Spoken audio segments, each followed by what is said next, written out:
In today's education news, should children be banned from using social media? It is not about banning phones from schools because, despite some news articles that are suggesting this is a new thing, phones have been banned from schools for ages. This comes after the Australian Prime Minister announces plans for a social media ban for children in Australia. It would bring in a minimum age, which they are expecting it to be between 14 to 16. I would push towards this end to use social media by the end of the year. He said the impact of these sites on young people was causing harm and they should be outside playing sport instead. Now, I've recently been reading this book, The Anxious Generation, which has given me a lot of food for thought about how children's use of smartphones does have so many negative consequences. I don't think it's the sole reason why we have this epidemic in mental illness, but I think it definitely contributes to it. The Anxious Generation proposes 4 solutions. No smartphones before high school, so I'm guessing that's before 14, I think. No social media before 16, phone-free schools, and far more unsupervised play and childhood independence. And it's hard to disagree with any of these. In this article about the book, it says schools have seen remarkable results when they ban smartphones. I think most teachers will agree with this. I think we've seen an increase in our workload having to deal with so many issues that stem from unsupervised access to social media. I mean, CPOM's through the roof because of it. I would highly recommend, if you are a parent or a teacher, having a read of this book. But if you go back to Australia, if they bring this law in, it'll be one of the first countries in the world to impose an age restriction on social media. The Prime Minister said he wants to see kids off their devices and onto the footy fields and the swimming pools and tennis courts. We want them to have real experiences with real people because we know that social media is causing social harm. My only issue with this is, how do you implement that?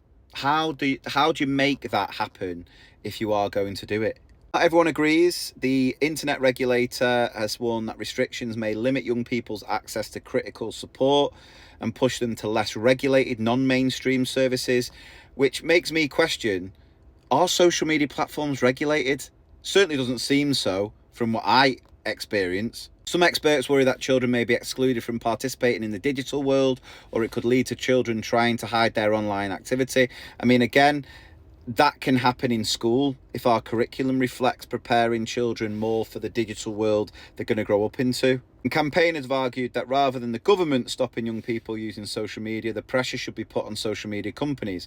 But that's not going to happen, is it? Because social media companies could easily stop young people accessing it, but they don't, because they like to exploit and profit off younger people accessing their platforms. So I'll be keeping a very close eye on what Australia does here, because I think it could set a precedent for a lot of other countries to follow suit. For me, as a parent and as a teacher, I agree with this. I think under the age of 16, social media probably does more harm than good on the whole.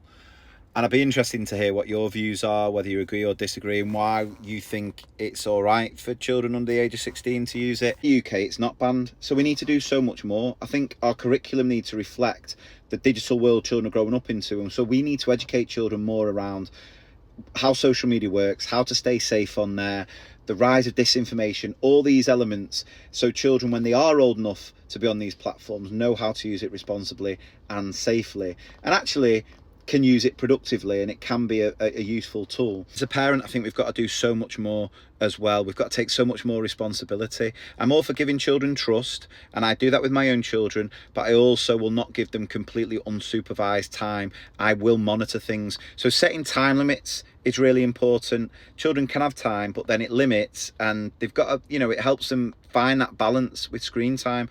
Also, you've got to have a look every so often at what the algorithm is showing your children. You can't just think, oh, they'll be fine, because the algorithm isn't about keeping them safe.